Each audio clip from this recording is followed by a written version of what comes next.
你们有人做过酸奶蛋糕吗？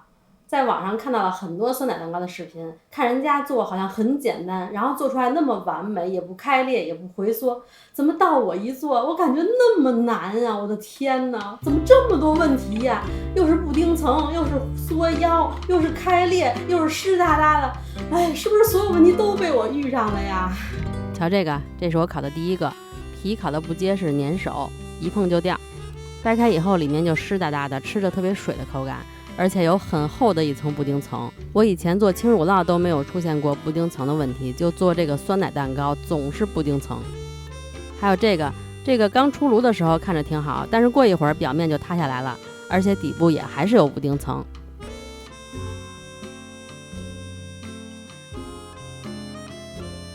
还有这个直接在烤箱里就裂开了，当时我也裂开了。还有这种的，看上去好像还可以吧，但它就是侧面稍微有一点点缩腰。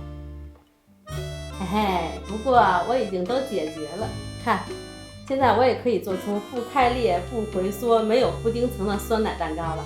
如果你也有这个困惑的话，一定要收藏好我今天这个视频。今天我就要帮你们解决这个疑难杂症。先看这是怎么回事啊？掉皮、水哒哒、厚厚的布丁层。你们也知道酸奶蛋糕是水浴法的嘛，因为第一次做没有经验，盘子里的水放的有点多了。因为我们家没有锡纸了，我懒得出去买，我想那就放一个烤架，把模具放在架子上，不放水里就行了。烤的时候就是全程130度烤的，烤了90分钟，结果它就这样了。这个就是水放的太多了，模具也没有用锡纸包起来，水全进去了，所以它就水水的。表面掉皮没上色是因为温度太低了。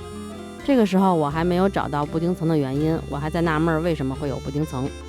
第一个出现了这些问题以后呢，我就换了一个厚盘子放在水盘里烤，而且温度我提高了，全程用150度。但是呢，我这个烤箱全程用150度烤出来，温度又有点高了，你看这个上色挺深的，而且还有点裂了。然后我掰开一看，它还有布丁层，当然了，这个布丁层稍微薄了一点，不过这样烤完以后就不会像第一个水水的感觉了。然后我就想是不是盘子太厚了，还换了一个烤盘儿。刚开始先用150，然后后来调了一下，调到130。等最后快要出炉的时候，看上色不好，就把温度又调到了170度，烤了3-5分钟吧。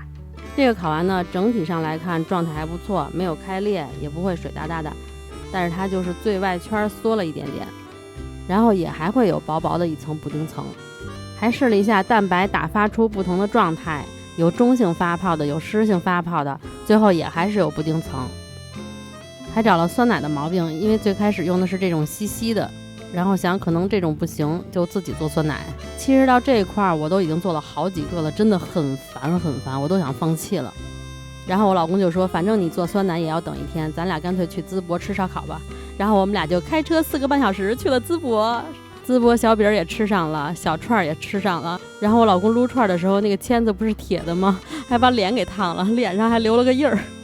吃完烧烤以后，晚上还去看了海带楼，还去了中书阁中国最美书店。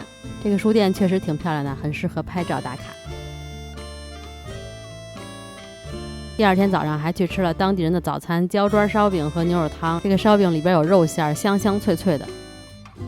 还去逛了周村古商城，还遇到了一只连正眼都不会抬你的小猫咪。这个小猫咪可能是上班太辛苦了，困到怎么叫它怎么摸它都不睁眼。还吃了周村特色煮锅，然后我们就回家了。淄博一日游分享给大家。途中在服务区还看到了嗷嗷待哺的小燕子，这是我第一次这么近距离的看到小燕子，好开心。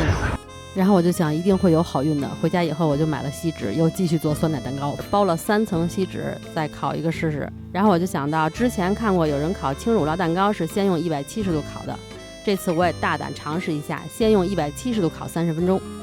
170度烤了30分钟以后，它就是这样的状态，就是表面看上去已经很结实了。这个时候就要赶快把温度给它调低，不然它就会开裂了。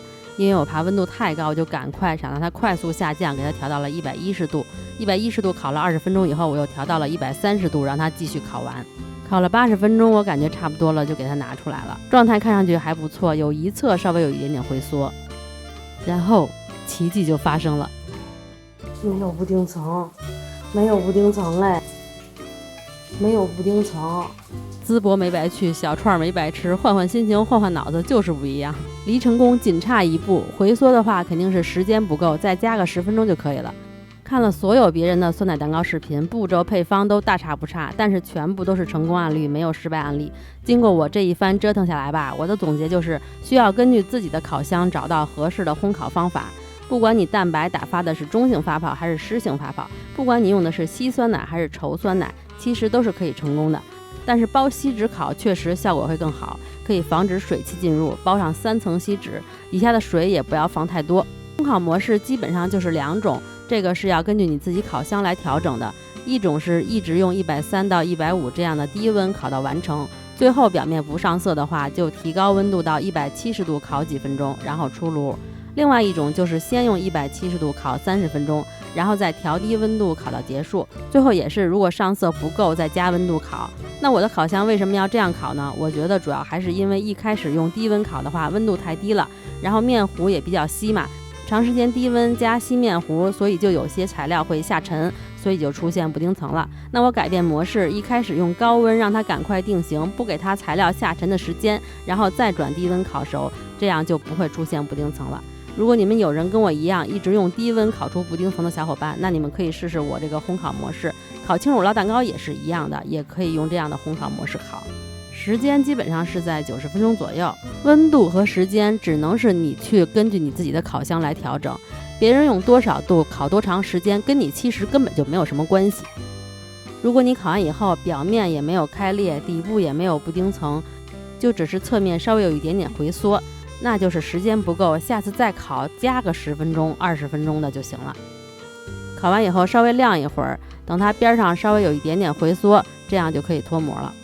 这个蛋糕就是我先用170度烤了30分钟，然后再用110度烤了20分钟，然后又用130度烤了40分钟，最后5分钟又跳到170度上色。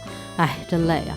酸奶蛋糕到此为止了，不会再做了，因为这么多次的水浴法，害得我烤箱又降了一点点。水浴法伤烤箱毋庸置疑，建议你们也少做。我等了1星期了，太激动了，赶快放到冰箱里去。看它状态还是嫩嫩的、端端的感觉。冷藏之后再切块来吃。酸奶蛋糕吃起来挺清爽的，清爽绵密湿润，入口即化。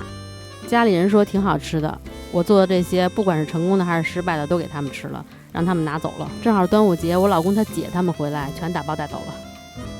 最后我为了想验证一下不包锡纸有没有关系，然后我又烤了一个，温度还是一开始用170度烤，结果就是没有布丁层。看来跟包不包锡纸确实没什么关系，但是包锡纸确实烤出来效果更好。那今天就到这里了，喜欢这个视频的话就狠狠的帮我点赞吧，我们下个视频再见啦，拜拜。